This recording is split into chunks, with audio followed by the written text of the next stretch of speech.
Today's story begins with a phone call.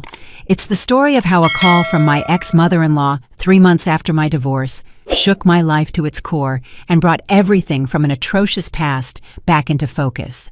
If you find this story compelling, please subscribe to the channel and hit the like button. Your small support means a great deal to us.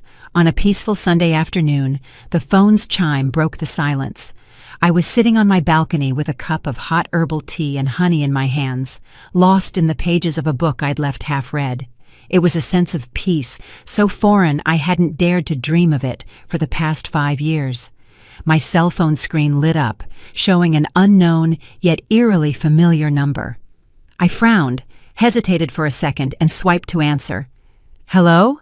An ex-mother-in-law's voice, sharp and frantic, hit my eardrums, mixed with the sound of ambulance sirens and people shouting. "Aria, get down to Metropolitan General Hospital right now. Marcus has been in a car wreck. It's serious. The doctor says they need to operate immediately, but we need $35,000 for the deposit. Bring the money fast and save your husband. If you don't hurry, it'll be too late." I froze for a moment. That voice, that arrogant and commanding voice, I'd recognize it even if I were dust and ashes. It was my ex-mother-in-law, Ms. Helena Vance. But wait a minute. Your husband? What was she talking about? I set the teacup down on the table, and it rang with a slight chime. I took a deep breath, hoping the soft aroma of the tea would calm the pounding in my heart, rattled by the surprise. And then I burst out laughing, a light laugh tinted with mockery, but charged with a contempt that reached the sky.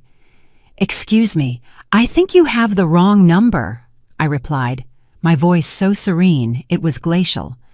"Or maybe your age is affecting your memory."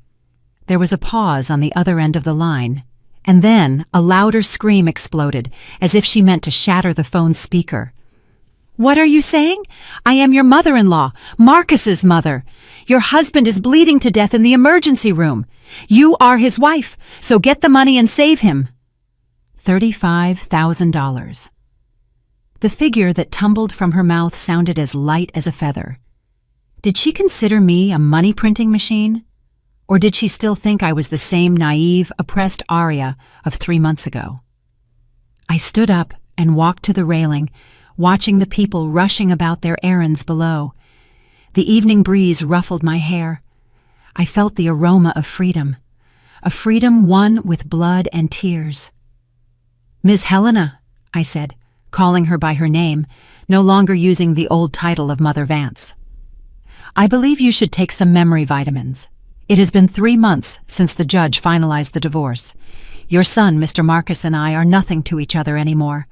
Why should I care if he lives, dies, has an accident, or is sick for you to ask me to bring $35,000? By what right? And who are you to ask me?" On the other end of the line, her frantic breathing was clearly audible. She must have been in shock, perhaps surprised that her submissive ex-daughter-in-law dared to talk back, or by my coldness, or perhaps because she realized her illusory authority had vanished like a soap bubble. "You, how dare you speak to me like that? Despite everything, you shared a bed for years. There is a measure of affection. He is my son. Can you just stand by and watch him die? You heartless woman, I'm going to tell everyone your true colors." She began her usual string of threats and emotional blackmail. I smiled. Now it was a smile tinged with a little of the bitterness of the past. Affection? You dare mention that word to me? Did you think of affection that stormy night when you and your son kicked me out of the house? Did you think of affection when your son hit me until my face was bruised for defending his young mistress? Did you think of affection when, during the divorce proceedings, you encouraged him to hide all our assets so I would leave empty-handed with a young daughter? I paused, swallowing the bitter knot forming in my throat. It felt like the heart wounds I thought had healed were bleeding again under her fingernails, but it no longer hurt. It just seemed ridiculous. "Ms. Helena, I heard your son is about to get married again, isn't that right? To that Savannah, so beautiful and smart. They say she's from a good family and carries the grandson you long for in her womb. Why don't you call her? She has a lot of money. Ask her to bring the funds to save her future husband. Don't be ridiculous by calling the ex-wife." The other side of the phone fell into silence. Only her ragged breathing and the chaotic hospital noise could be heard. I must have hit a nerve. Something must have happened to that magnificent future daughter-in-law for her to swallow her pride and call me, whom she considered trash.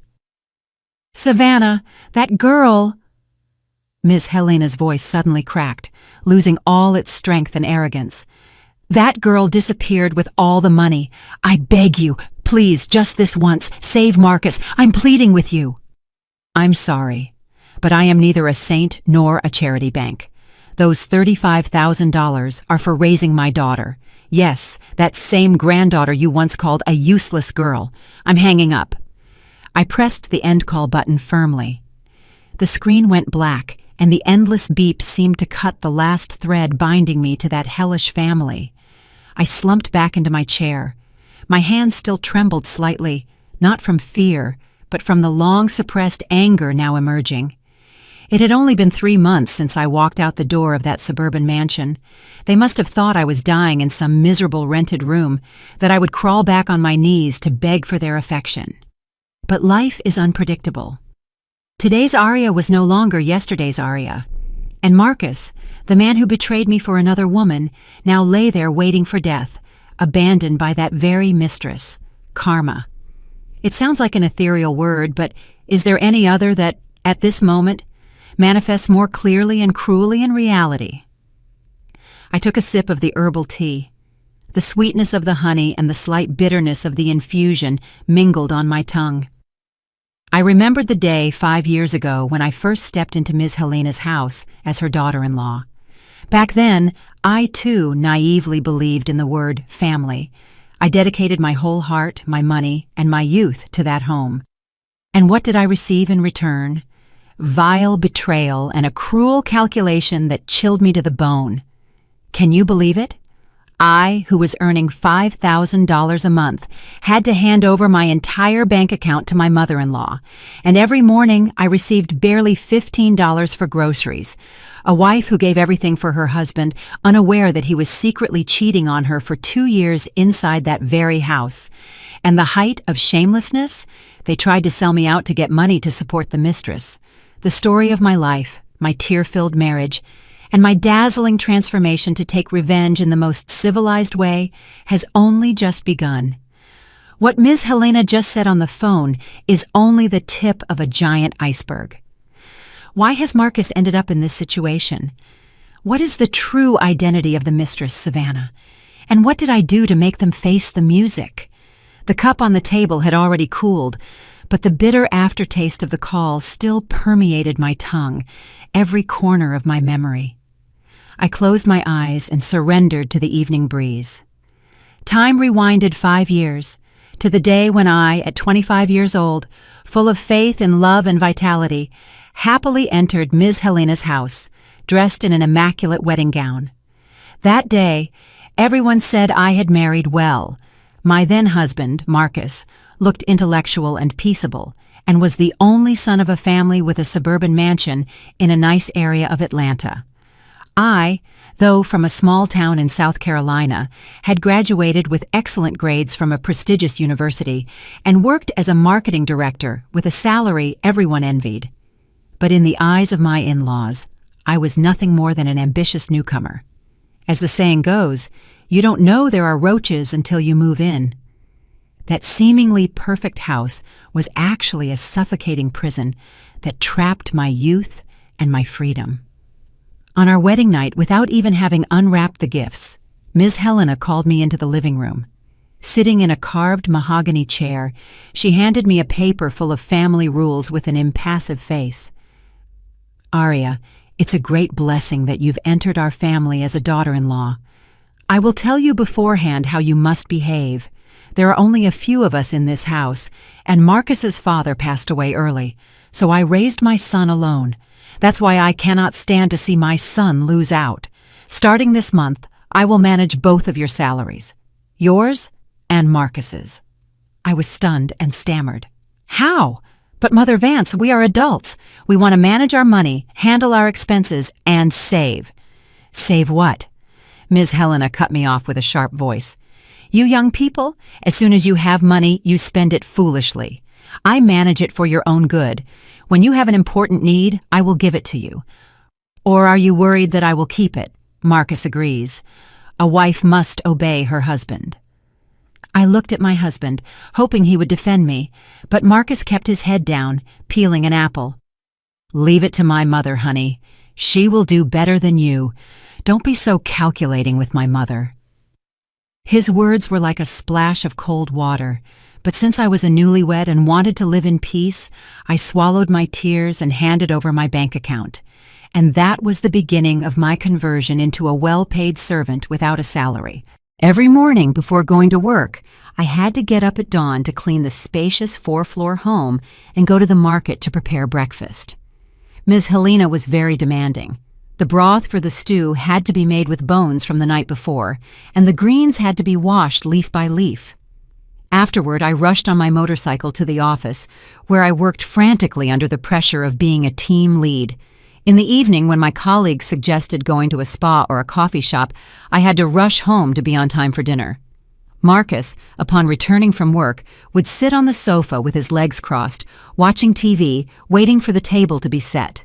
Ms. Helena would return from her exercise class and complain about any speck of dust on the staircase, or if the soup was bland or too salty. The most humiliating thing was the money issue. My salary was $5,000. Marcus's was $2,500, and everything was in Miss Helena's safe. Every morning, she gave me exactly $15, $5 for my lunch and commute, and the other $10 for the evening dinner groceries for 3 people. Manage it well, and don't waste it on foolish things, she warned me, looking at the bills as if she feared I would steal from her. $10 for dinner for 3 people in an expensive city like Atlanta. I had to rack my brain, go to the farmer's market early in the morning, and haggle for fish or vegetables. Some days, to buy a chicken for a good broth for my husband, I skipped lunch and filled my stomach with water to offset the expense. Once, I needed a dress for the company Christmas party. I opened the closet and only found old college clothes. I mustered my courage and asked Miss Helena for $250 for a new dress. She looked at me as if I was asking her to rob a bank. A dress to seduce who? You're already married. Just wear anything. $250 is some people's entire grocery budget for a month. Don't be so wasteful. I felt so humiliated that I ran to my room crying and complained to Marcus. He, who was playing a video game, frowned, annoyed by hearing me. Don't make such a fuss over a dress. My mother is right. Stop being so shallow. You look fine to me even in your pajamas. At that moment, I realized my husband was not only a weakling, but also cruelly insensitive. He was used to his mother's protection and took my servitude for granted. In his and his mother's eyes, I was nothing more than a money-making machine and a domestic robot without desires or feelings. I considered divorce then, but 2 clear lines appeared on the pregnancy test. The baby, who arrived at the most desperate moment, became the rope that tied me to that hell. I consoled myself. Come on, hold on a little longer for the baby. When the grandchild is born, Ms. Helena will change and Marcus will mature. But I was wrong. My silent sacrifice, far from being respected, was ruthlessly trampled upon with the appearance of a third person. She entered and shattered the facade of false family happiness. When my daughter Zola turned 2 years old, there was a small change in Marcus's work life. He was promoted to section chief. His salary didn't increase much, but dinners with clients and meetings with partners became frequent. I started noticing a strange change in my husband. Marcus worried more about his appearance. He put on cologne every time he went out, and, most importantly, he never parted with his cell phone. He changed the password, always left it face down, and often went out to the balcony in the middle of the night to speak in whispers. My woman's intuition alerted me to a bad omen, but every time I asked him, Marcus denied everything. Stop being so suspicious. I have enough stress at work without you interrogating me like a cop at home. Where am I supposed to relax? Ms. Helena, seeing our arguments, always took her son's side. He works himself to death out there to support you and your daughter, and you get jealous like a child. A jealous woman is the dumbest kind. Once again, I swallowed my rage and remained silent. Until one day, while Marcus was showering, I casually saw a message pop up on his lock screen. "Honey, come over tonight. I miss you. Our baby misses his daddy too." The sender was Savannah Secretary. I felt the world crumble. Our baby. It meant Marcus had another child. With trembling hands, I secretly unlocked the phone. Fortunately, the night before, I had seen him enter the password. What I saw were countless sappy messages and intimate photos of Marcus with a young, pretty, and sexy woman. She was the new secretary of an associated company, and her name was Savannah. But what plunged me into despair were not the whispers of love, but the bank transfer records. "Honey, send me $100 for the vitamins. Gotta take good care of our heir." "Love, what a beautiful Chanel bag. It only costs $4,000. Buy it for me, okay? I'll ask my mother for some money and send it to you." My legs went weak. The salary I earned with the sweat of my brow and gave to my mother-in-law was not being saved, as she claimed. It was being given to Marcus, and Marcus was using it to support his mistress. An even more terrible fact was revealed when reviewing old messages. A conversation between Marcus and his mother. Marcus: "Mom, Savannah had an ultrasound. The doctor says it's a boy, 90% sure. Your grandson." Ms. Helena: "Really? Oh, what a blessing. Well done, son. Take good care of her. You don't know how tired I was of Aria only giving me a girl. For now, don't tell Aria anything. When Savannah gives birth, we'll see. If you need money, tell me. We can support my grandson with Aria's salary." I dropped the phone on the bed. The sound was like my heart shattering. This family was an organized band of scammers. The woman I had called my mother-in-law and cooked for 5 years was an accomplice to her son's adultery. Far from preventing it, she was using the money earned by my sweat to raise the fetus in her son's mistress's womb.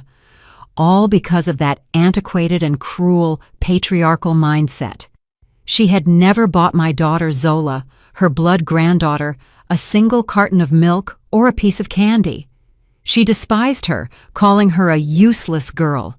But for the unborn son of a stranger, she was willing to support him even at the cost of scamming her daughter-in-law.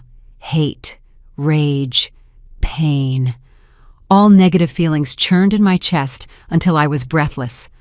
I wanted to run to the living room and tear the disgusting masks off that pair, but my businesswoman's rationality stopped me. If I caused a scene now, what would I gain? Marcus would deny it, or, in the worst case, he would leave with his mistress. Miss Helena would join him in throwing my daughter and me onto the street. The properties were in their name or Marcus's, and I didn't have a single penny. I would lose everything and start a life of hardship. Calm down. You have to make a plan. You have to get this rotten family out of your life and take back what is yours. I wiped away my tears. I put the phone back where it belonged and tried to calm my breathing. Marcus came out of the bathroom, whistling. I continued folding the child's clothes, with a face as serene as a lake before a storm. "Are you finished showering? Are you having dinner at home tonight?" I asked sweetly, as if I knew nothing. "No, I have to see a client with the boss today. I'll be late. You two have dinner," Marcus said, as he combed his hair and put on cologne. Now I knew that cologne was for another woman. "Okay, be careful." As I watched Marcus's back disappear behind the door, my sweet smile faded. In its place appeared a sharp gaze. "Enjoy it while you can. These will be your last happy days. Now that I know the truth, the price you will pay will be higher than you can imagine." In the following days, I began to secretly investigate Savannah. Who was she? Why did she take an interest in an indecisive man with a modest salary and full of pretensions like Marcus? And most importantly, I discovered that Marcus and Ms. Helena were plotting a terrible conspiracy to snatch away the only property I had, a plot of land my parents had given me as a wedding gift. What did they intend to do with that land? And how did I manage to turn the tables and use their own trick against them? Would the truth about the male grandchild and the mistress, Savannah, be as simple as they thought? Since that fateful night when I discovered the secret on my husband's cell phone, I lived like a ghost in that house. On the outside, I was still the obedient daughter-in-law. I went to work, prepared meals, but inside, my heart was cold and full of suspicion. I knew that this false peace was only the calm before a great storm, and that storm, sooner than I thought, came not from the mistress, but from the endless greed of mother and son. One weekend evening, Ms. Helena, unusually, went into the kitchen herself to prepare my favorite dish, a rack of lamb stew. She served me a plate with kindness, and her smile was so sweet it gave me chills. Marcus, sitting next to me, was also strangely affectionate, constantly asking if my work was too hard. After dinner, Miss Helena called us into the living room. She served a cup of tea, cleared her throat, and began to speak. "Arya, Marcus has been doing well at work lately, and a good opportunity has come up for him to invest with some friends and open a chain of restaurants, but he lacks some capital. That's why I was wondering if you could help your husband." I took a sip of tea, hiding a smile. "How could I help him? Since you manage all my salary, where would I get the money?" Ms. Helena hesitated for a moment and then went straight to the point. "Your parents gave you a plot of land by the highway as a wedding gift, right? I heard its value has increased a lot. Go home and convince your parents to sell it. With that money, we can finance Marcus's business. If your husband does well, it will ultimately be good for you, won't it, Marcus?" Next to her, he supported her, his eyes shining. "Yes, honey, it's a unique opportunity. Sell it. I promise I'll pay you back in 2 years. When I make money, I'll buy you a plot of land twice as big." I looked at mother and son with absolute contempt. That land was my last refuge, the property my parents had bought with their life savings for their retirement, and they dared to ask me to sell it. In reality, thanks to spying on Marcus's phone and eavesdropping on Ms. Helena's calls, I already knew what business opportunity they were talking about. There was no chain of restaurants. The truth was that Marcus had gotten into huge debt from gambling and sports betting. The debt amounted to hundreds of thousands of dollars, and the loan sharks had threatened to break his legs if he didn't pay. Furthermore, the mistress Savannah was threatening to abort his precious son if he didn't buy her a luxury apartment to spend her pregnancy quietly. Marcus and Ms. Helena were between a rock and a hard place. They couldn't sell the house they lived in so as not to lose their reputation with the neighbors. So they had set their sights on my only property. They intended to fleece me out of every last dime to support the mistress and pay off gambling debts. "That land is in my parents' name. I have no right to sell it," I replied coldly, setting down the teacup with a decisive gesture. Ms. Helena's face hardened, and her smile vanished. "Well, you go and butter up your parents. You are their only daughter. Who else are they going to give it to if not you? Does it hurt you to give it to your husband? Is his business at stake?" "Business or a load of debts?" I asked casually, looking directly at Marcus. Marcus flinched and spilled his glass of water. "What nonsense are you talking about? I'm a serious businessman. What debts?" "All right," I said, feigning a sigh and standing up. "I'll think about it. It's an important decision. I can't decide right now." I walked to my room, leaving the mother and son sitting with dissatisfied looks. That night, I heard an argument coming from Ms. Helena's room. "Mom, look how stubborn she is. If she doesn't sell the land, I'm dead. The loan sharks told me to pay next week, and Savannah is threatening to leave." "Don't worry, I'll take care of her. If it doesn't work the easy way, we'll have to do it the hard way. She lives in our house and we have her daughter. Where is she going to go? If we pressure her, she'll eventually give in." Upon hearing those cruel words, I knew I couldn't wait any longer. They didn't see me as family, but as prey. I had to act before they did. The next day, I took the day off secretly. I gathered all my important documents and the land deed I had hidden and deposited them in a safety deposit box at the bank. And to have evidence, I installed a small hidden camera in the living room. But I couldn't imagine that their cruelty would go beyond asking me for money. It was their greed and lust that brought the tragedy to its climax and caused that fateful stormy night I will never forget. One Friday afternoon, I received a message from an unknown number. It was a photo of Marcus hugging a woman around the waist, entering a luxury downtown hotel, and a provocative message. "Little sister, your husband takes very good care of me and our baby. You just stay home and cook, okay?" The sender was none other than Savannah. She was provoking me. She wanted me to lose my temper and leave on my own, clearing the way for her to move into Ms. Helena's house. My blood boiled. I couldn't take it anymore. I left my daughter with my mother and took a taxi to the address in the photo. I wasn't going to fight. I was going to end this farce with a three-way confrontation in front of room 302. My heart was pounding. I took a deep breath and knocked. "Who is it?" Marcus's voice, with a hint of alcohol, was heard. "Room service." The door opened. Marcus, wearing only a towel around his waist, had a flushed face. Inside, Savannah, wearing a thin nightgown, was lying on the bed, gently stroking her slightly protruding belly with a triumphant expression. Seeing me, Marcus turned pale and froze. "Aria, what are you doing here?" I didn't answer. I walked into the room and stared at Savannah. She didn't seem scared at all. On the contrary, she smiled and slowly sat up. "Hello, Aria. How timely. Marcus just promised to buy a house for me and our baby." "Marcus," I said, turning to my husband with a voice trembling with contained anger, "where are you going to get the money to buy a house for that woman? From the money from the sale of my parents' land? Or from the money you've been stealing from my salary all these years?" Marcus looked alternately at Savannah and me, not knowing what to do. Savannah curled her lips. "Don't be so harsh. He's the precious heir of this family. What's wrong with spending a little money?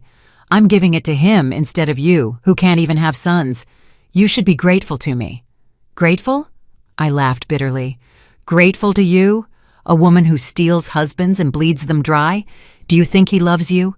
He's just using the child you carry in your womb to get money from his mother, and you're only interested in his money.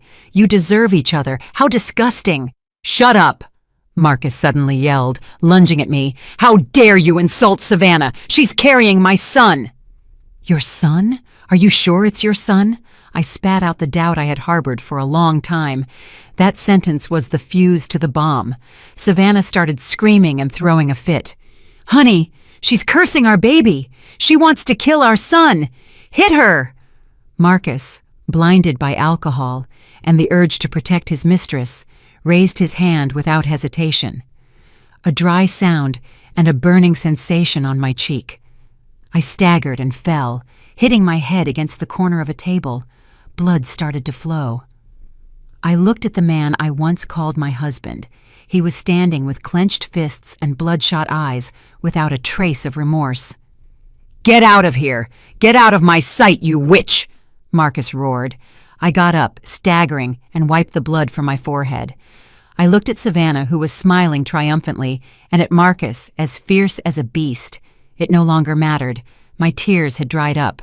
"Fine. I'm leaving. I leave this garbage to you. I hope you're happy in your filth." I rushed out of the hotel and took a taxi straight home.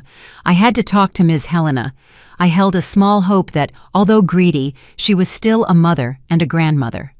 I thought that if she knew her son had hit his wife for a mistress, she might have some conscience left. But I was completely wrong. When I arrived home, it was pouring rain. I entered the living room, soaked and with blood on my forehead. Ms. Helena was watching TV and was surprised to see me. "What happened to you? Are you crazy? What do you look like? Are you going to embarrass the family?" "Mother Vance," I said, my voice trembling. "Marcus is cheating on me. He hit me. He was supporting that woman with the family money." I expected her to be surprised and ask me what had happened. But no. Ms. Helena took a sip of tea without taking her eyes off the TV and said coldly, "I know." I froze. She knew. She knew and did nothing. She encouraged her son to be unfaithful to me.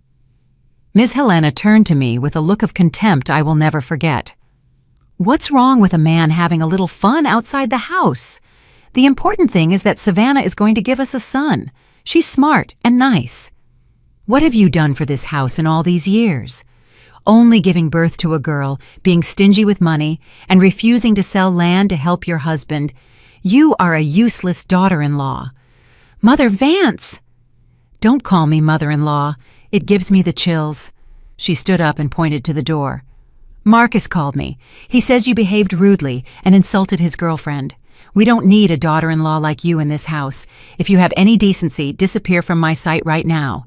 That way, I can bring Savannah in. I won't let my precious grandson be raised on the street. Are you kicking me out in the middle of the night? I asked, trembling. Get out now, or you'll make a scene here. Having said that, she rushed into my room, forcefully stuffed some of my clothes into an old suitcase, and threw it out into the yard. Out, and don't even think about taking anything from this house. You say Zola is with your parents? Well, let her stay there. We won't raise a useless girl in this house. I stood in the middle of the yard under the cold, pouring rain. The blood from my forehead mixed with the water. My suitcase was thrown into a puddle. The heavy door slammed shut in front of me, cutting off all affection and hope. I looked up at the imposing 4-story house, the place where I had invested 5 years of my youth, cleaning every brick, cooking every meal. Now it had become a cold fortress that rejected me. That stormy night, dragging the heavy suitcase, I stumbled out of the familiar alley. I didn't look back. I knew I had just escaped from hell, hurt and humiliated, but I had survived. And I swore to heaven that those who had thrown my daughter and me onto the street that night would pay for it. I hailed a taxi, returned to my parents' house, hugged my daughter, and cried uncontrollably. After that stormy night, I returned to my parents' house with a broken body and a wounded heart. My parents, seeing their haggard daughter and confused granddaughter, were devastated. My father, a peaceful man all his life, banged the table and shouted, "Divorce him right now! Don't we have a plate of food for you and your daughter in this house? Don't have any consideration for those ungrateful people." Thanks to my parents' support, the next morning, I filed for divorce. I thought everything would end quickly and we would all go our separate ways, but I underestimated the cruelty of Ms. Helena and her son. For them, divorce was not the end of a relationship, but the last chance to fleece me out of every last dime before expelling me from their lives forever. The first conciliation hearing took place in a suffocating atmosphere of tension. Ms. Helena and Marcus showed up at the courthouse, accompanied by a lawyer and even strangers, who I later learned were false witnesses. Marcus, sitting opposite me, had lost all the ferocity of the previous night and wore a cold, calculating face. He didn't look at me once, focusing on his papers. When the judge asked about the division of assets and custody, Marcus's lawyer stood up and presented an argument that left me stunned. Your Honor, my client requests custody of Zola. Mrs. Monroe lacks the moral qualification as a mother. She has committed adultery, neglected her home, and currently has no stable income or fixed residence, living off borrowed time at her parents' house. I jumped up and shouted, "That's a lie! He's the adulterer. He has another woman and even a child with her." Miss Helena immediately intervened, pointing her finger at me. "Don't scream.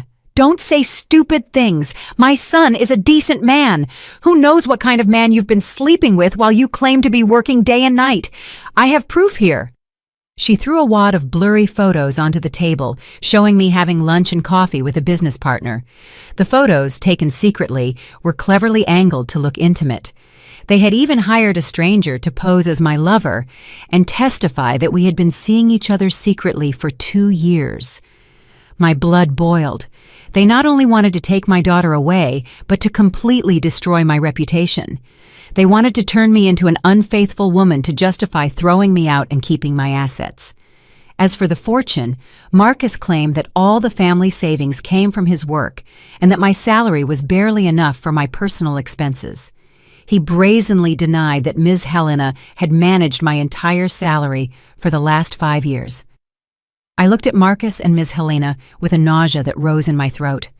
How could anyone be so vile? Not content with devouring my flesh, they now wanted to drink every last drop of my blood. But they had forgotten one thing. I am a businesswoman. I could endure it for my family. But when cornered, I know how to defend myself. I took a deep breath and signaled to my lawyer. He calmly opened his briefcase and presented the crucial evidence I had secretly gathered. First, regarding the adultery accusation, we presented the security camera recordings from the company, showing that those meetings were work-related and always in the presence of other colleagues. We also presented the recording of that night's argument, where Marcus admitted to having a child with Savannah, and Ms. Helena's voice was heard kicking me out of the house. The false witness, after a few questions from my lawyer, stammered, became nervous, and finally confessed that they had paid him $300 to act. Second, regarding the assets, we presented bank statements for the last 5 years. Although Ms. Helena asked me for the money in cash, my company deposited the salary into my account. I proved that the periodic withdrawals coincided with the dates when she made deposits into her savings account, the passbook of which I had also secretly photographed. Most importantly, the deed for the wedding gift land explicitly stated an exclusive donation to my daughter, Aria, and was notarized before the marriage. Legally, it was separate property. Marcus was not entitled to even an inch of that land. The court, after examining the evidence, dismissed all of Marcus's ridiculous petitions. It granted me custody of Zola and ordered Marcus to pay monthly child support. The land was recognized as my separate property. As for the savings, having handed them over in cash, I could not recover them due to lack of proof that Ms. Helena managed them on my behalf. I lost 5 years of salary, but I saved my daughter and my honor, and that was the greatest victory. Upon leaving the courthouse, Ms. Helena, pale with rage at not having gotten the land, insulted me. "Go ahead. Consider it a donation from me. Do you think things will go well for you after leaving your husband? You'll see how you live miserably all your life, hugging that child." Marcus looked at me with hatred. "You think you're so smart, but don't think you've won. Without me, you're just a divorced woman with a burden. What man is going to look at you?" I looked directly into the eyes of mother and son and smiled proudly. "Thank you for your concern. Worry about that valuable mistress of yours and her wonderful son instead. For me, leaving that house is a blessing." I hugged my daughter and got into the car. I left behind their faces disfigured by greed and hatred. The gate of hell had closed. A new world was opening before me. Although the road ahead was full of thorns, at least I could breathe the air of freedom. 3 months, 90 days. It's not a long time, but for someone who knows how to rise from the abyss, it's enough time to completely change their destiny. The first days after the divorce were very hard. I rented a small apartment to live with my daughter, taking on the role of both father and mother and the economic responsibility. At night, while sleeping with my daughter in my arms, I often wet the pillow with tears of sadness for the still open wounds in my heart. Marcus's betrayal and Ms. Helena's cruelty tormented me even in my dreams. But every morning, seeing the innocent smile of my daughter, Zola, I promised myself, "You cannot break down. You cannot let your enemies rejoice at your misfortune. The sweetest revenge is not insults or fights, but living a life 1,000 times happier and brighter than when you were with them." I threw myself into work like a maniac. With my experience and skills, and no longer constrained by domestic problems, my concentration sharpened, and I quickly regained my professional worth. I secured 3 major contracts in a row for the company. I earned the recognition of my superiors and was promoted to marketing director, doubling my salary. With the money, I started investing in myself. I cut my long, neglected hair and exchanged it for an elegant bob cut. I threw away the old, baggy clothes that Ms. Helena forced me to wear and replaced them with elegant office suits that highlighted my long, hidden figure. I started practicing yoga, taking care of my skin, and learning to apply light makeup. In the mirror was a completely different Aria, young, sophisticated, and full of life. My eyes, previously clouded by sadness, now shone with confidence and charisma. Colleagues and men from associated companies began to look at me with admiration and approach me, but I was not in a hurry. I fully enjoyed the happiness of being a proud, single woman. While my life shone brighter and brighter across town, Marcus and his family's life began its decline. Through some mutual friends, vague rumors reached me that Marcus was in serious trouble. After the divorce, Marcus proudly brought Savannah to live in his house, as if they were husband and wife. Ms. Helena, delighted, treated her new daughter-in-law, pregnant with the heir, like a queen. But the good times did not last. Marcus invested all his savings and borrowed money from friends to open a fancy restaurant to Savannah's taste. She imagined a future where she would sit as the owner, moving only a finger to count the money. But Savannah was all facade. She was ignorant and lazy. Instead of controlling the quality of the food, she squandered money on decoration and luxury purchases. 2 months after the opening, the restaurant was empty. The food was bad, the staff unfriendly, and customers stopped going. The capital ran out, and the interest from the bank and the loan sharks began to crush Marcus. To top it all off, misfortune also struck at his main job. Distracted by the restaurant's problems and his mistress's whims, he neglected his responsibilities and made a serious mistake on an important contract, causing major losses to the company. He was reprimanded by his superiors, demoted to a lower position, and his salary was cut in half. Due to money problems, the atmosphere in Ms. Helena's 4-story house became suffocating. Laughter about a bright future was no longer heard at the table, only sighs and arguments. Once I casually ran into Marcus at the supermarket. He was pushing Savannah's shopping cart. He was haggard, with a messy beard and worn clothes. Savannah, next to him, frowning, kept scolding him because he couldn't buy her the expensive imported grapes she wanted. Upon seeing me, his ex-wife, in a striking red dress, high heels, a designer handbag, and laughing happily with my daughter, Marcus was so surprised that he dropped the carton of milk he was holding. He stared at me. Surprise, regret, and shame mingled in his eyes. I walked past him like the wind, without even greeting him. At that moment, I knew I had won, not because I was richer than him, but because I had recovered the self-worth I lost when I was with him. But that was only the beginning of his family's downfall. When the money ran out, the love ran out. The mistress Savannah, whom Ms. Helena treated like a jewel, began to show her true colors as a greedy and shameless tramp. A new version of the mother-in-law/daughter-in-law conflict was about to erupt, and it was 100 times more terrible than the one I had experienced. While I enjoyed the glorious days of my life, across town, in that 4-story house where I buried my youth, a tragic comedy unfolded daily. I didn't seek out this news. As the saying goes, good news travels far, but bad news travels even farther. Old neighbors who hated Ms. Helena's arrogance told me, gossiping, that since Savannah moved in, Ms. Helena had aged 10 years. If she previously hated me because my competence and meticulousness made her feel inferior, she was now experiencing firsthand what it meant to bring a tiger into the house. Savannah, 4 months pregnant, moved into that house and was treated like gold. But the mask of the sweet, docile woman was removed right after she succeeded in getting me completely kicked out. Savannah revealed herself to be lazy, rude, and a true professional scammer. Every morning she got up when the sun was already high, and there was no talk of cleaning the house or cooking. She didn't even wash the plate she ate from.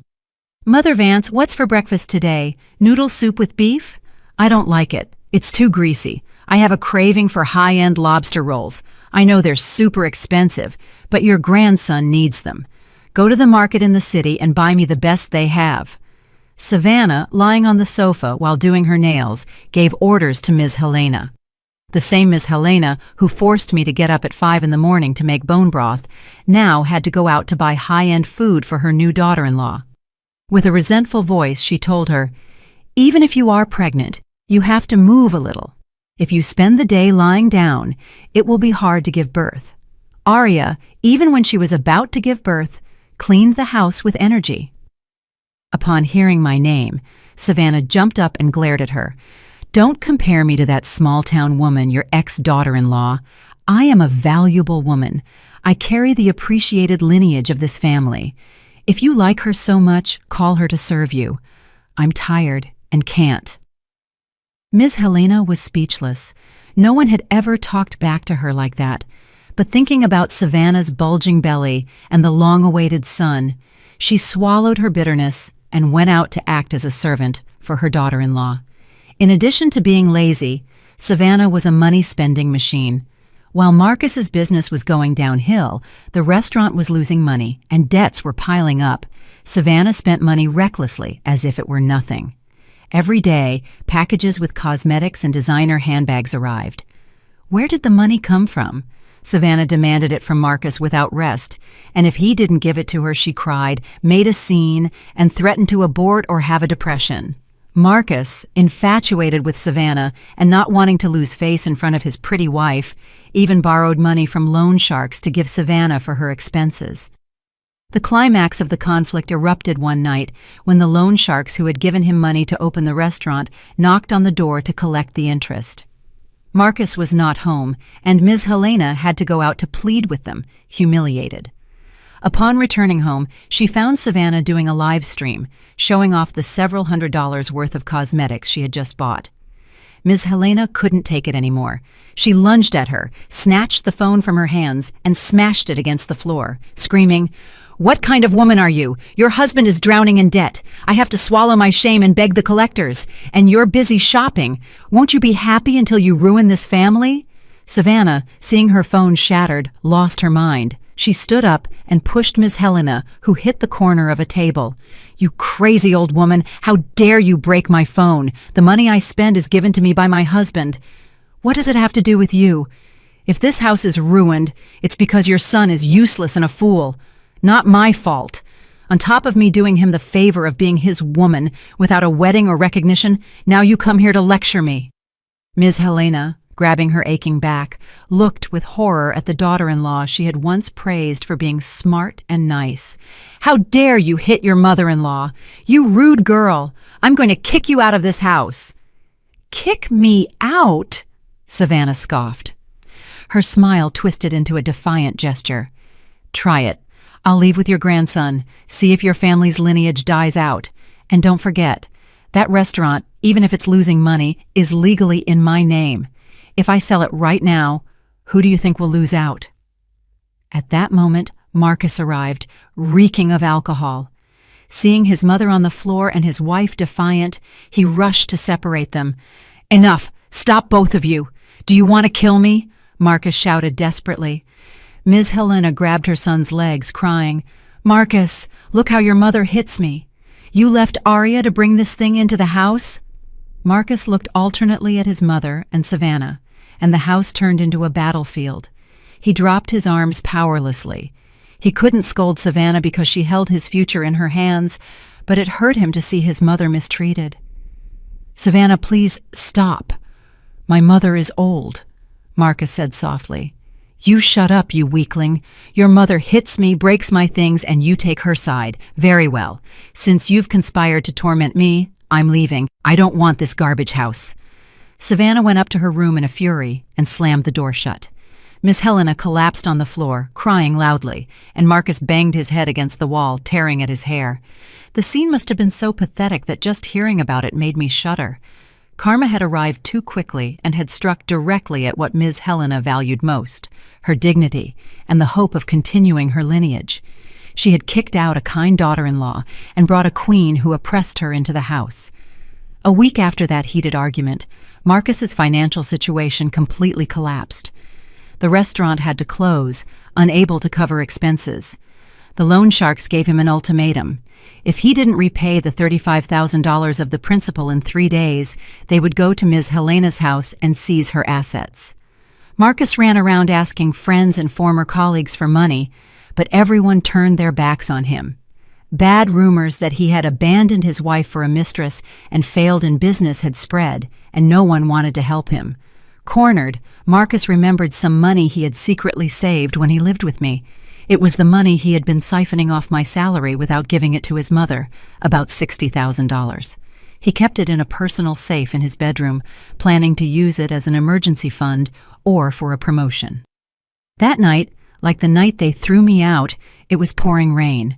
Marcus, tormented by the idea that the next day was the deadline to pay the debt, came home drunk. He staggered into the bedroom, ready to take that money to settle accounts with the loan sharks and save his mother's house. But when he opened the door, he was met with a shocking scene. The closet was wide open, and all of Savannah's clothes and luxury handbags had disappeared. And most terribly, The small safe in the corner was open and completely empty. Not a single bill remained. Marcus, thinking it was a hallucination from the drunkenness, rubbed his eyes. He frantically searched the safe, but it was empty. All the money, his lifeline, had vanished. On the dresser, only a hastily written note with red lipstick remained. Marcus, I'm sorry. I can't keep living this life of hardship with you. Consider this money compensation for my youth. Don't look for me. I've gone abroad. Goodbye. Marcus's blood ran cold, leaving him weak. Savannah had fled. She had not only abandoned him, but had taken every last penny, pushing him and his elderly mother into a dead end. Damn tramp! Marcus roared like a wounded beast. Without thinking twice, he grabbed his motorcycle keys and shot out of the house. Marcus, where are you going? In this downpour? Ms. Helena shouted when she heard the noise, but she could only watch as her son's back disappeared behind the curtain of rain. Marcus drove like a madman down the empty highway, only one idea in his head. I have to find Savannah. I have to get the money back. He assumed she had fled to the airport or the bus station. The rain beat against his face, the alcohol clouded his mind, and hatred blinded him. He drove recklessly, running red lights and cursing out loud.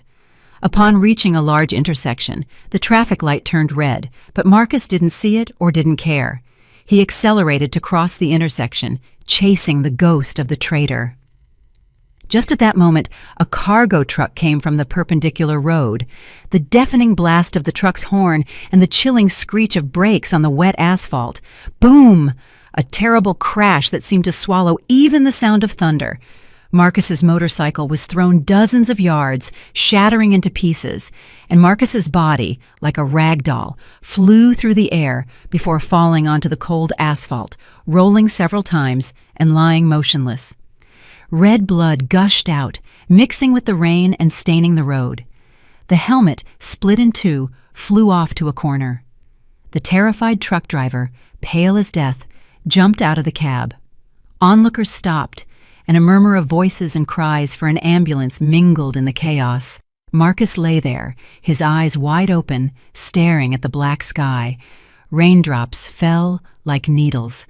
In the last moments before losing consciousness, several images flashed through his mind. He saw his ex-wife, me, laughing happily with our daughter. He saw his elderly mother crying at the door. And he saw Savannah laughing over his pile of money. Everything faded into a muddy darkness and a pain that chilled him to the bone. An hour later, at Metropolitan General Hospital, Ms. Helena received the call from the police and collapsed. Crying inconsolably, she took a taxi and rushed to the hospital. But there, facing the doctor, she received even more terrible news, like a bolt from the blue.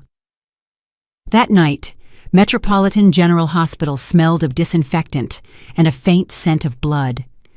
The emergency room hallway was lit by the cold fluorescent lights, and the noise of gurneys rolling, nurses calling patients, and the sobs of relatives created a chaotic symphony on the border between life and death.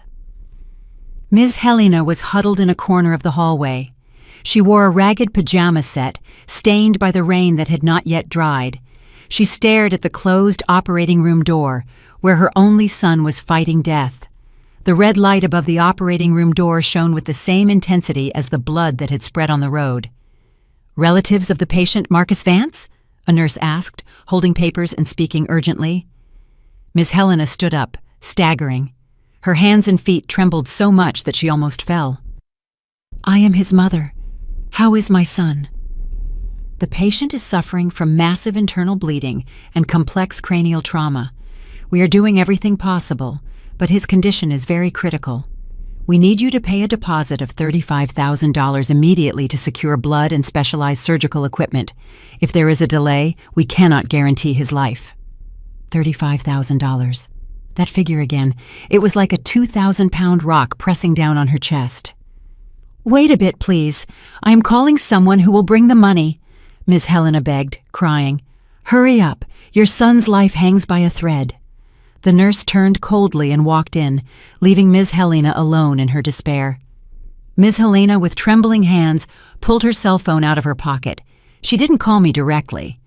At that moment, the first person who came to mind was not her repudiated ex-daughter-in-law, but the new daughter-in-law who carried the family lineage. She dialed Savannah's number. Only the dial tone sounded, long and endless. "The mobile phone you are calling is switched off." She called again, 2, 3, 10 times, but only heard the cold voice of the operator. She sent her a message, but what she saw was a cruel reality. Savannah's account had disappeared or been completely blocked. "That tramp! Where have you gone with my son's money? You killed my husband, Savannah!" Ms. Helena cried desperately, drawing the compassionate glances of the people around her. It was then that she remembered Marcus's words before he rushed out of the house. "She ran away. She left with all the money." Ms. Helena remembered the last few days. Savannah always said she loved Marcus, respected her mother-in-law, and promised to give her a son to continue the lineage. It was all a farce. She had planned everything for a long time. She bled him dry, encouraged Marcus to sell his car, take out loans, and when Marcus was left with nothing, she took every last cent from the safe and fled far away. "Oh my God, what ingratitude! I brought a tramp into the house. Son, my son, how foolish you were," Ms. Helena lamented, hitting her chest. But the tragedy did not end there. Her phone rang again. This time it was an incoming call, an unknown number. "Hello?" Ms. Helena answered in a weak voice. "Ms. Helena, right? Your son Marcus. He's hiding well with the debts he has. I heard he had an accident and is dying, huh?" A man's threatening voice said. It was the loan sharks. "Please leave us alone. My son is in emergency surgery right now." "I don't care if he's in the emergency room or hell," the man shouted. "The money I lent him is real. If he dies, you'll have to pay it. Know that we are right now in front of your house. The deed to the house may be mortgaged at the bank, but the furniture isn't. If you don't have the $35,000 principal and interest by tomorrow morning, I'll send my guys to empty the house, and then we'll go pay your son a visit at the hospital. You decide." Click, click, click. Ms. Helena dropped her hand weakly, and the phone fell to the floor, shattering the screen. It was a dead end. About to lose the house, her son dying, and without a penny, the golden daughter-in-law had fled, and the collectors were besieging her. Ms. Helena looked around, feeling the world crumble. She checked her address book, but her relatives did not answer or made excuses about being busy, fearing she would ask them for money. Her friends who surrounded her when she was rich now avoided her like the plague. In the midst of that anguish that clouded her mind, one person appeared in her head as a last lifeline. Arya. Yes, my ex-daughter-in-law. Arya. The same daughter-in-law she had insulted and kicked out, but she remembered that Arya was soft-hearted and sentimental. And most importantly, she had heard the rumor that she was now a director and was making so much money she couldn't even count it. If she was so rich, what was $35,000 to her? After all, Marcus was her daughter's father. She wouldn't be able to stand by and watch him die. Miss Helena reassured herself with that shameless and selfish thought. She picked up the phone and called me. She tried to pressure me into giving her the money, mixing the authoritative voice of her former position as a mother-in-law with the desperation of her current situation. And it all ended with my single question, "And who are you?" I rejected her coldly and firmly. When I hung up, Miss Helena sat stunned in the hospital hallway. Her last hope had vanished. She looked toward the emergency room door, and tears rolled down her old, wrinkled face. For the first time in her life, she felt a terrifying loneliness. She realized that she and her son had destroyed all affection and the possibility of salvation with their own hands. "Arya, I was wrong," she murmured. But that belated repentance was only heard by the four walls of the hospital.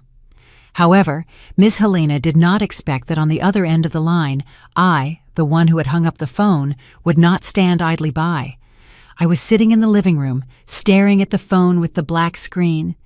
The tea had cooled, but my heart was burning, not out of concern for Marcus, but from a mixture of complex and indescribable emotions. I told Ms. Helena that I didn't care.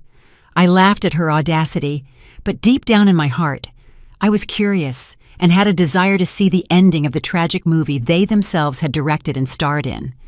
I was not going to play the role of the savior that Ms. Helena expected. I wanted to confirm with my own eyes the price that traitors paid. I wanted to see the misery of those who had thrown me onto the street, and above all, I wanted to clearly show them the position of today's Arya. I got up and went to the dressing room. I did not choose the simple clothes I used to wear.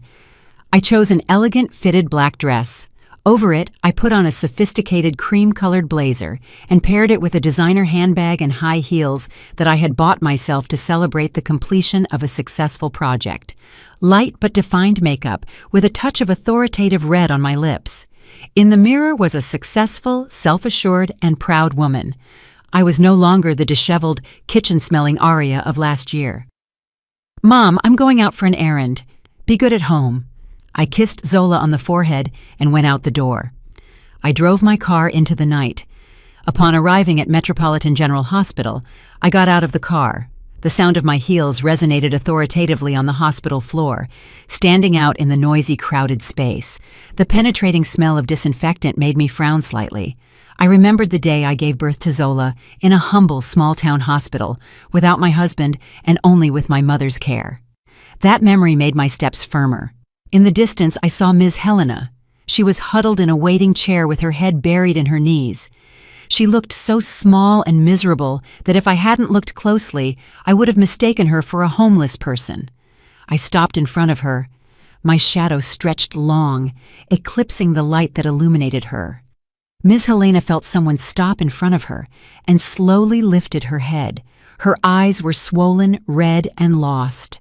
Seeing an elegant and beautiful woman looking down at her, she was stunned for a few seconds before recognizing me. "Arya? Is that you, Arya? You came?" Ms. Helena, like a shipwreck survivor grabbing a plank, jumped up and tried to take my hand. "Did you bring the money? Thank goodness. Heaven helped me. Hurry, the doctor is pressuring us to pay." I took a step back softly but firmly, avoiding her touch as if avoiding something dirty. "Calm down," I said with a cold, emotionless voice. "I didn't come to pay anything." Ms. Helena froze her hand in the air, her twisted smile disappeared, and surprise and anger began to surface on her face. "What? What are you saying? If you didn't bring the money, why did you come? To laugh at me?" "Yes," I replied, looking directly into her eyes with cruel sincerity. "I came to see what karma looks like in person. To see where the mother-in-law who threw her daughter-in-law's clothes onto the street on a rainy night is sitting now, and to see where the husband who hid his wife for a mistress is lying now." "Witch! Demon!" Ms. Helena shouted, pointing at me. "He's in there dying. How can you say that, you who were his wife?" "Oh, you seem to have forgotten," I mocked. 3 months ago, you and yours took that title away from me. Now I'm just a stranger, and a stranger has no obligation to save the life of the person who tried to kill her soul. I leaned closer and whispered in her ear so she wouldn't miss a single word. "Ms. Helena, the $35,000 you need is not a large sum for me.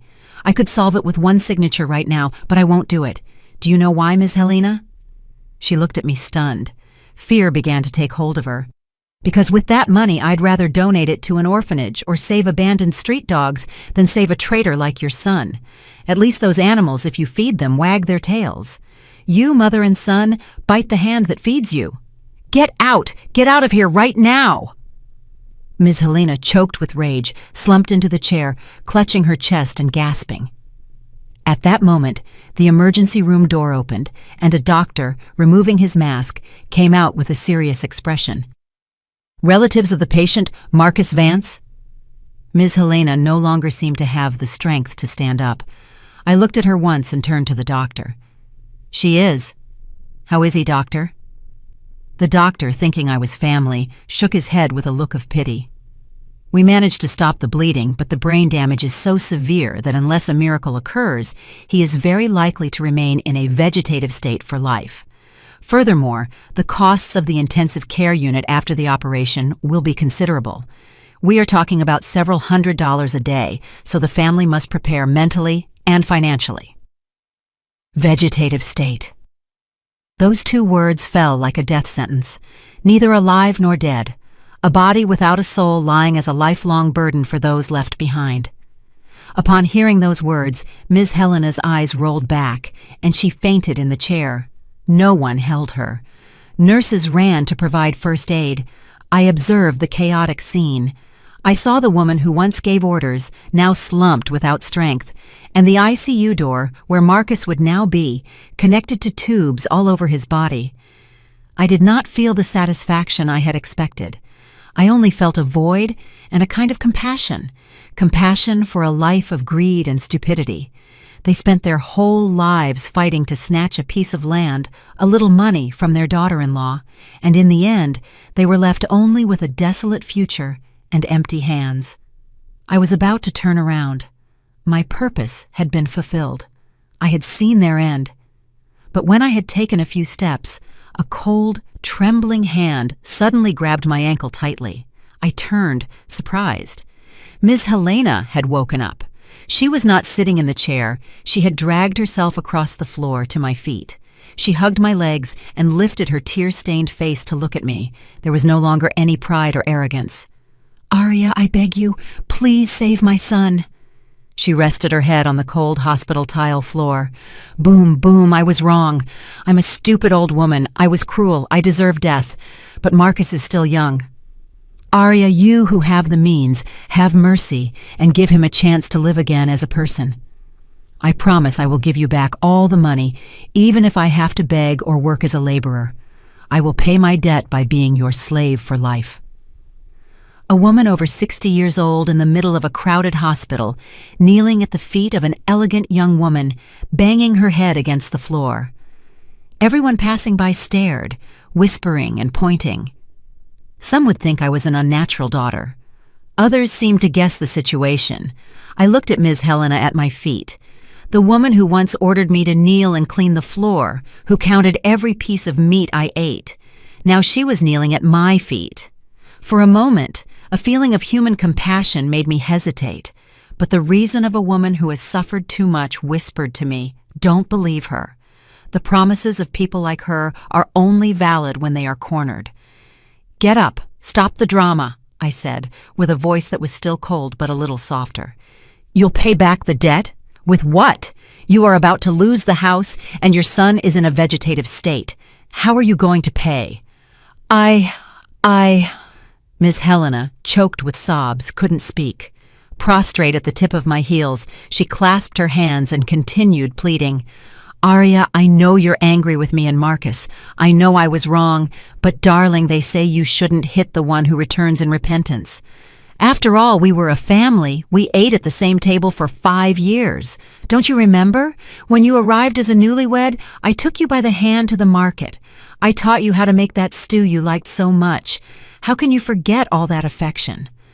I stopped and looked at the woman kneeling at my feet. Affection. She was trying to bring up the memories that, in her opinion, were good.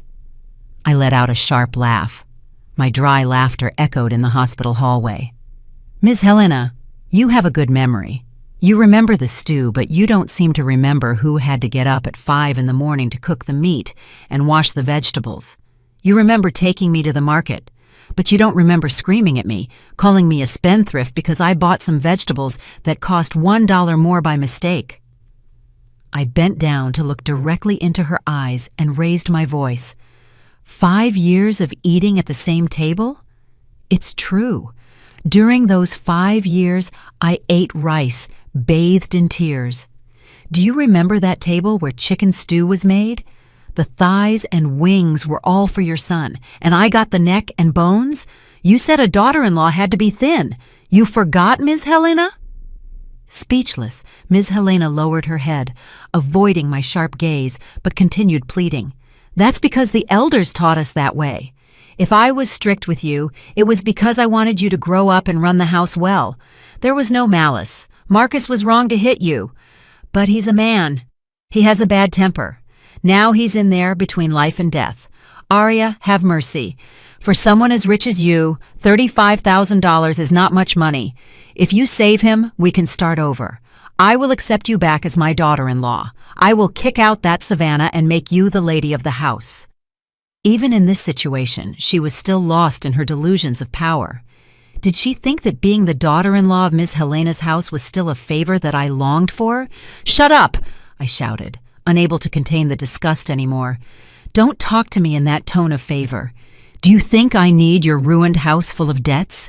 Do you think I need that traitor husband in a vegetative state?" I took out a tissue, wiped my mouth after shouting, and continued with the coldest voice I could muster. "You were strict to make me grow up?" "No, Ms. Helena, you were not strict. You were cruel. You exploited my labor, took my salary, despised my parents, and to top it all off, that rainy night, you and your son threw me out like a dog onto the street, only because I didn't want to sell my parents' land to support his mistress. That cruelty is not a lesson. It is the vile nature that you and your son carry deep in your bones." Miss Helena trembled from head to toe. Every word of mine was like a knife tearing at her thick skin. "Save that man?" I pointed toward the ICU. "Why should I save the man who pushed me to the brink of death when I was thrown out, penniless, homeless, on a rainy night with my daughter? Did you feel pity for me?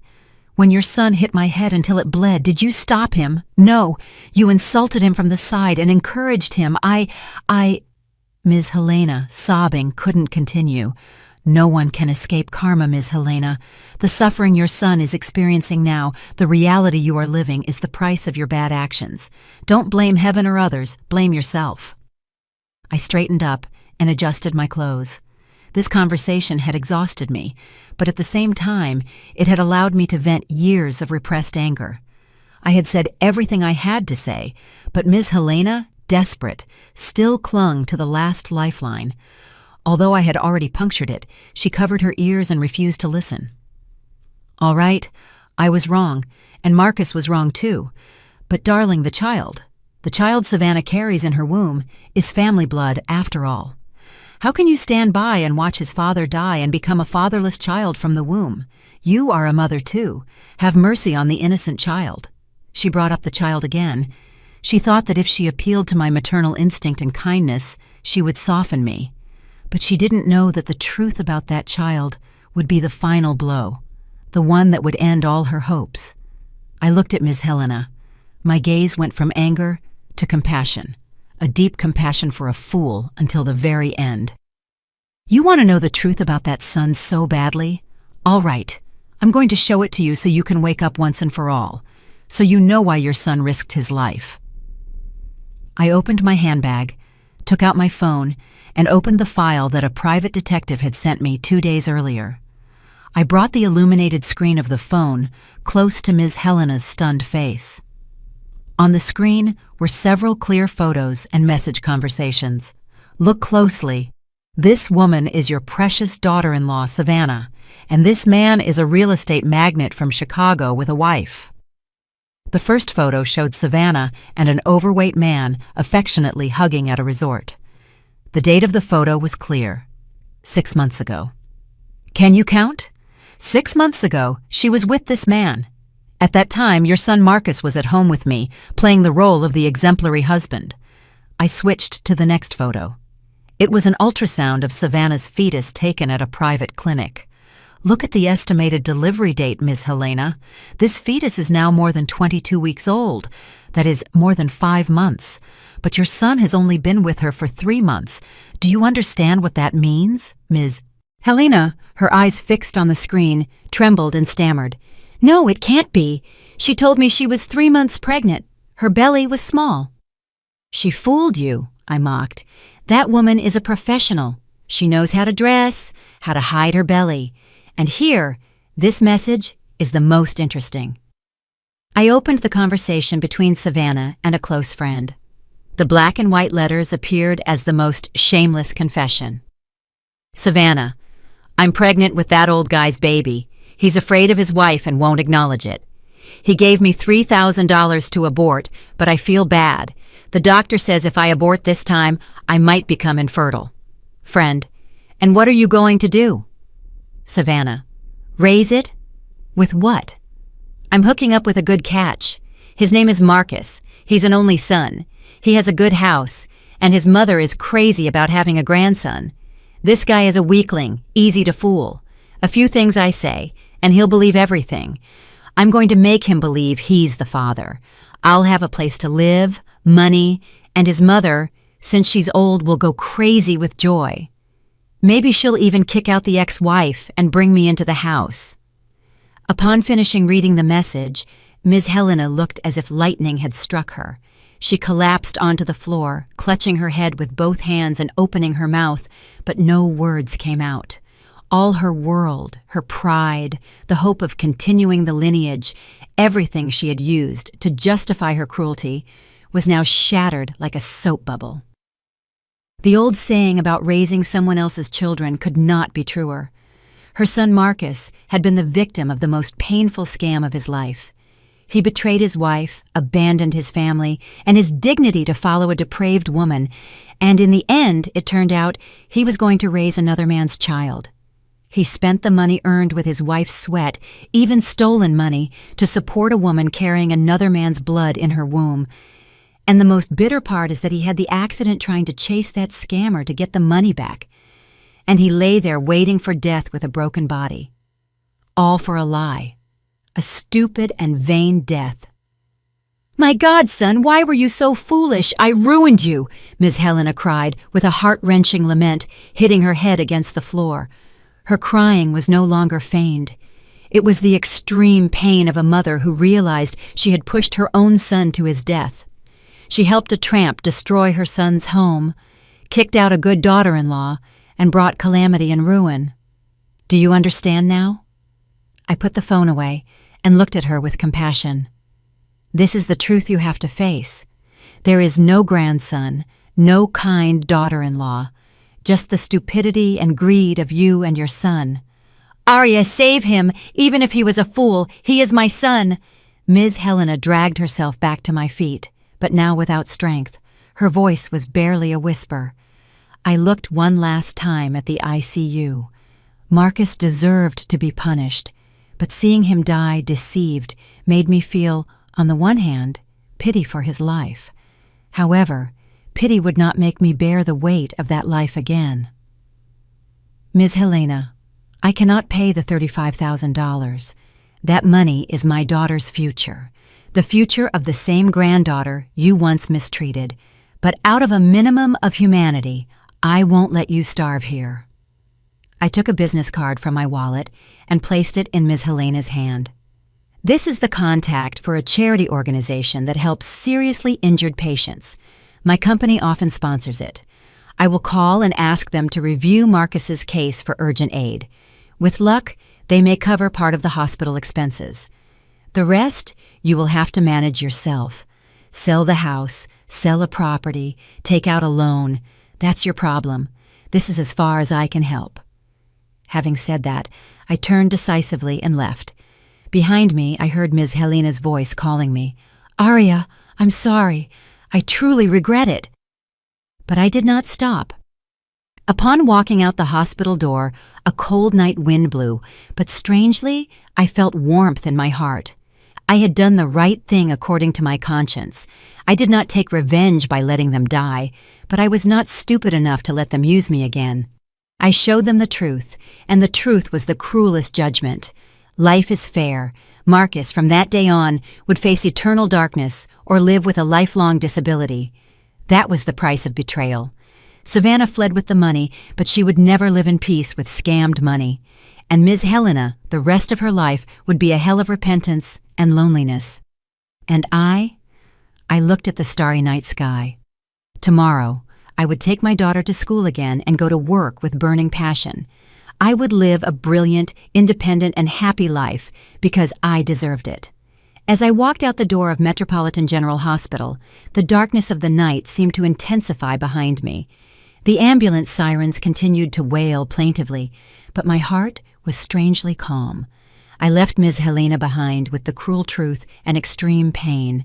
However, my steps suddenly slowed down, not out of regret or with the intention of going back to pay the $35,000 and save that traitor. That money was my blood and sweat, my daughter Zola's future. Not even in my dreams would I think of spending it on the life of the man who tried to push my daughter and me to our death. But deep in my heart, the conscience of a human being remained. I was different from them. Even if they were my enemies, my pride would not allow me to be so cruel as to ignore a life fading away due to lack of money. I stopped by my car and took out my phone. I didn't call Ms. Helena, but a longtime partner of my company, Mr. Harrison, director of the Lovebridge Charity Foundation. Mr. Harrison, this is Aria. Sorry to call at this hour. Yes, there is an urgent patient at Metropolitan General Hospital, a young man very seriously injured in a car accident and from a humble family. Yes, his mother is elderly and frail, and they were scammed and lost all their money. They cannot pay for the operation. I took a deep breath and spoke calmly. I would appreciate it if you would review his request for urgent aid. I vouch for him. Yes, only what the Foundation's bylaws allow. No, please, don't say I asked you. Just say you found out through the hospital. Upon hanging up, I let out a sigh of relief. It was the last and most dignified thing I could do for Marcus. I didn't take the money out of my own pocket, but with my credibility, I opened a path of salvation for him. I did it not because any spousal affection remained, but because I wanted to accumulate good karma for my daughter. I wanted to be able to say proudly in the future that I lived doing the right thing as a human being, with nothing to be ashamed of. I looked into the distance toward the hospital lobby. Ms. Helena was still sitting there, clutching the card I had left her, looking desolate and shrunken, like a dry leaf before a storm. The $35,000 she would never receive from me. She would have to bear the weight of her life herself. She would have to sell the 4-story house that was her pride to pay the debts and her son's medical expenses. That was the price she had to pay. I opened the car door and sat in the driver's seat. The soft scent of the perfume inside enveloped me, erasing the disgusting smell of disinfectant. My face in the rearview mirror looked a little tired, but my gaze shone with firmness. "Goodbye, past," I whispered. I started the engine, and the car glided smoothly onto the empty road. I thought of Zola, who would be sleeping peacefully at home. Tomorrow morning, when she woke up, I would tell her a different story. A story about a mom who fought a wicked dragon to protect the happy castle of mother and daughter. I would teach my daughter that kindness is valuable, but it must be offered to the right people. I would teach her not to let anyone trample on her self-worth and always to have a way out, economic independence, because when the storm comes, the strongest support is your own 2 legs and the money you have earned yourself. That night, I slept soundly, without dreams. The 5-year nightmare and the echo of the call in the middle of the night had completely ended. With a civilized and firm cut, I had severed the disgusting thread of destiny, but life continued. Time, like sand between the fingers, brought unexpected changes, and karma, the fairest judge, delivered its final sentence for all of us in a way no one could avoid. 2 years later, on a cold, late afternoon in Atlanta, the whole city was busy preparing for Christmas. I was standing in my 20th floor office, looking out at the city full of blinking lights. On my desk, a shining plaque read, Aria Monroe, Vice President. In the last 2 years, I hadn't stopped striving. From being a woman abandoned by her husband and kicked out by her mother-in-law, I became one of the key executives of the group. I bought a luxury penthouse with views of the Atlanta skyline and brought my parents to live with me. Zola, now in 1st grade, attended an international school and grew up intelligent and beautiful like her mother. My life was now full of laughter and peace. I enjoyed traveling abroad with my valuable friends and, above all, absolute freedom. Successful men sometimes approached me, but I was not in a hurry. I fully enjoyed the happiness of being a proud single woman. On Christmas Eve afternoon, I drove out to buy decorations for my new home.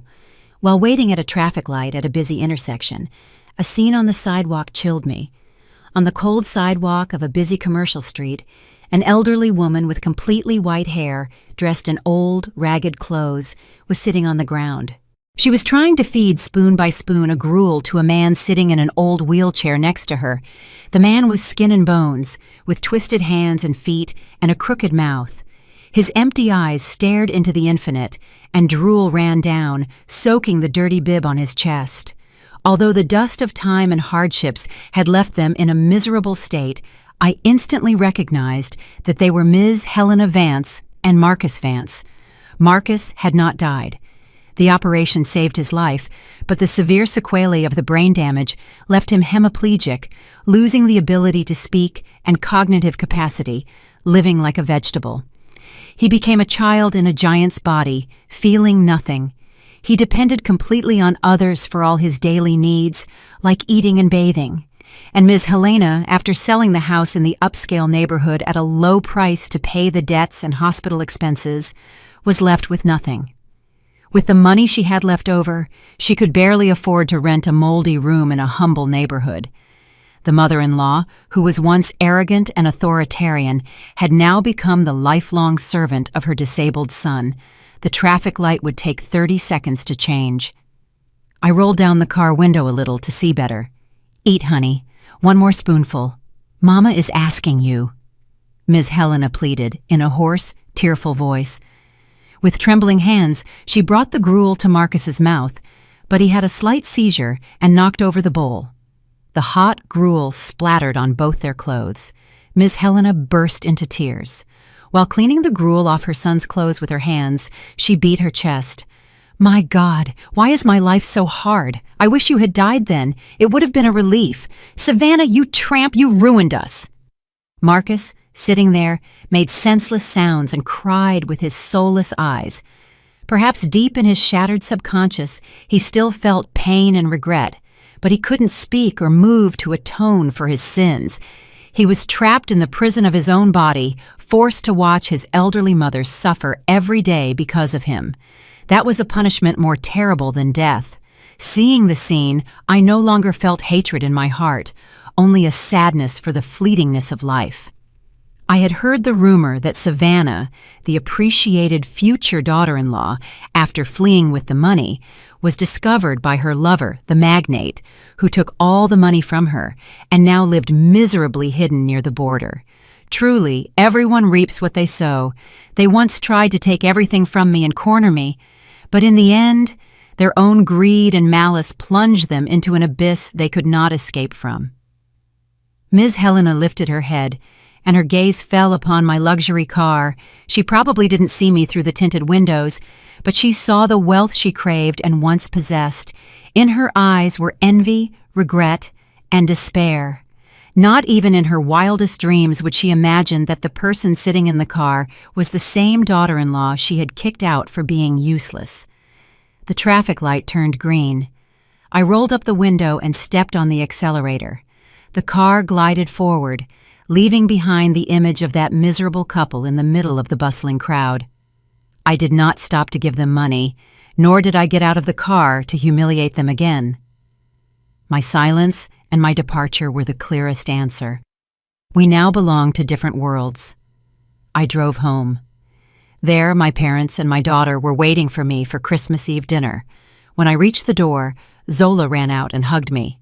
"Mom, you're here! Grandpa and Grandma were waiting for you for soup."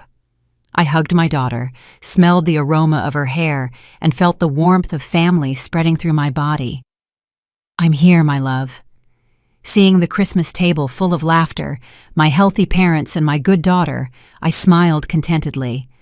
This was true happiness, a happiness built not on calculations and deception, but on true love, effort, and kindness. Final message from the channel. Dear subscribers of A Quiet Old Age, we have reached the last chapter of the tumultuous story of Aria, Marcus, and Ms. Helena. The screech of a wheelchair on the street, the lament of an elderly mother full of belated repentance, and the image of a luxury car disappearing into the Christmas Eve night. All these scenes dance before our eyes, leaving a profound resonance and emotions that words cannot fully express. One story has ended, but in the heart of each of us, thousands of thoughts bloom about the various facets of life, human duty, and the journey to find true happiness in this turbulent world. How about today, as we share a hot cup of tea, we reflect on the deep meaning of this story so that we can extract painful but applicable lessons for our own lives and live in a more serene, more dignified, and brighter way? The first and most powerful lesson this story gives us is how justly and sometimes cruelly the law of cause and effect works. We often hear the saying, "You reap what you sow." But only after witnessing the end of Ms. Helena's family do we feel true respect for this immutable law of the universe. Karma is not a divine judgment, but the inevitable result of the actions, words, and thoughts we sow in the world. Ms. Helena and Marcus sowed the seeds of greed, selfishness, betrayal, and cruelty, and in the end, they had to swallow that poisonous fruit themselves. The image of Marcus in a wheelchair, unable to speak or move, crying with soulless eyes, is a punishment more terrible than death. He is trapped in the prison of his own body, forced to helplessly witness the suffering of his elderly mother and the ruin of his family. It is the price of betrayal and weakness. Ms. Helena, also stripped of her former authority, must spend the rest of her life in repentance and loneliness, sitting on the street feeding her son. The lesson this gives us is clear. You cannot build your own happiness on the suffering of others. What is obtained by vile means eventually vanishes like smoke. Live with kindness. Keep a pure heart. That is the strongest shield that will protect us from all the storms of life. But the brightest part of this story is Arya's dazzling resurgence. She symbolizes the strength, dignity, independence, and deep compassion of the modern woman. She lifted herself up from the depths of pain, wiped away her tears, and rewrote her life. The lesson Arya gives all women is to be independent and self-sufficient. Do not leave your life and happiness in the hands of others. When we are economically independent, we have a voice, we are respected, and we have the right to choose. Turn pain into strength, and the world's contempt into a motor to fly higher. The attitude Arya showed at the hospital teaches us about the limits of self-respect and dignified forgiveness. She did not sacrifice her future to save her enemy, but she fulfilled her minimal duty as a human being. It was not revenge, but a way to save her own soul. Letting go of hatred is not forgetting the past, but accepting it and moving forward. Life is short and unpredictable. Instead of wasting time on regrets or hatred for the past, we must take care of the present. Love yourselves more, take care of your health, acquire knowledge, and spend time with the people who truly matter.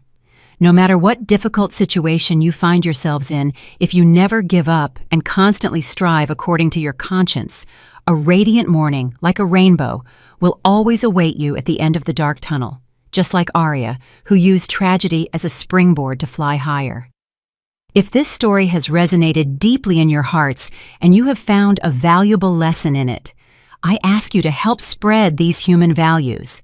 A like from you is a great encouragement, and sharing it can be a gift of light for someone who is desperate somewhere. And most importantly, subscribe right now to my channel and turn on notifications. Next time, I will return with another moving life story. Your company is the biggest driver for us to continue sharing love and hope. Thank you for listening. May peace always be in your hearts, warmth in your chests, and love in your lives. Goodbye.